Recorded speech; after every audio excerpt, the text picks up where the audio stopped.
तो कहीं कुछ है ही नहीं। सर, पिछला इलेक्शन तो मध्य प्रदेश में किसान के नाम पे लड़ा गया, वो सेंट्रल फोल्ड पे था। कमलनाथ जी कह रहे थे हम किसान के लिए बहुत काम कर रहे हैं, शिवराज जी कह रहे थे हमारा ट्रैक रिकॉर्ड देखो। आप कह रहे हैं कि किसानों के नाम पे कोई राजनीति होनी नहीं चाहिए, और कोई इसका जो अभी जो 3 काले कानून सो कॉल्ड जो कांग्रेस और उसके सहयोगी दल कह रहे हैं, अपोजिशन वाले कह रहे हैं, आप कह रहे हैं उसका कुछ नहीं हुआ। यकीनन कुछ नहीं हुआ, क्योंकि वहाँ से बहुत बड़े नेता हैं कक्का जी, वो कई बार मध्य प्रदेश गए वापस, लेकिन शायद कुछ दाल गली नहीं। देखिए, कक्का जी क्या हैं ये हम जानते हैं, और वो यहाँ आकर के बड़े नेता बन सकते हैं। मध्य प्रदेश में उनकी अपनी कोई ज़मीन नहीं है।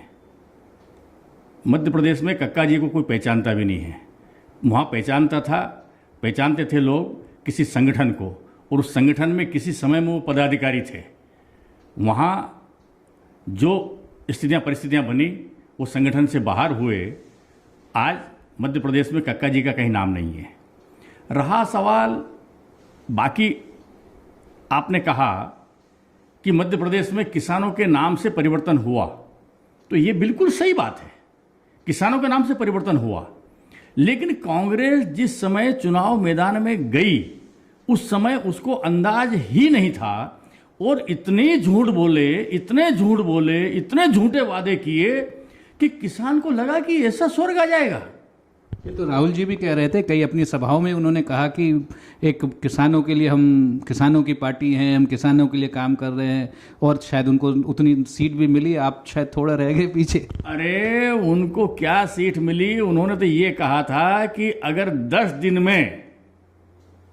10 दिन में किसानों का कर्जा, पूरा कर्जा किसानों का माफ नहीं हुआ, तो 10 दिन में मैं सीएम बदल दूंगा। और कुछ नहीं हुआ। किसान बहुत धोखे में आ गया, झांसे में आ गया, छला गया। और वही वजह थी कि जगह जगह कांग्रेस के नेताओं को लोग घेर रहे थे, किसान लोग ही घेर रहे थे। और उसी का परिणाम था कि कांग्रेस में से ही लोग टूट करके उन्होंने त्यागपत्र दिए।